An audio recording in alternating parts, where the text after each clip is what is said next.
Bybit verification process. Hello everyone, welcome back to our channel, and in this video I'm going to show you the Bybit verification process.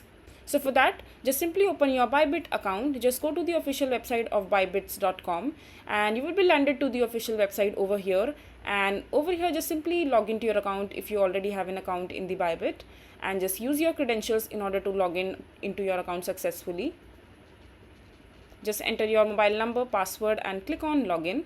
And once you're there in your account, in order to verify your identity or your account, all you have to do, you have to follow these steps in order to verify your identity verification successfully.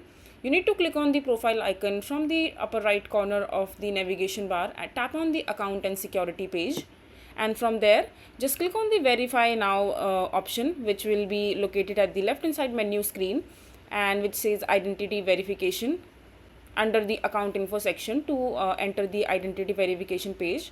And then just simply click on verify now and your identity verification will start verifying your identity. And then you just simply have to select the country or region that issue your ID and your identity documents types to upload proof of identity documentation, and tap on next. And due to certain country regulation, for example Nigeria and Dutch users, please prefer to use a special requirement verification section in this article. You just read about it because there are some exemption on those countries. And please also make sure that the document and photo are clearly shown and their full name and your date of birth are also clearly mentioned on that. And if you're unable to upload photos successfully, please make sure that your identity photo and other information are clear and your ID has not been modified in any ways. You have to make sure all these steps, and after that just simply complete your facial recognition scan through your laptop camera or anything. You can also use your phone camera if you're doing this process in your phone. And after that, just to verify, you just simply have to click on submit and click on next to submit. And yeah, and then your account will be verified successfully.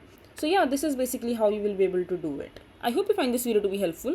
So that is it for this video. If you find this video to be helpful, make sure to hit that like button and don't forget to subscribe to our channel for more such informative videos, and I'll see you the next time.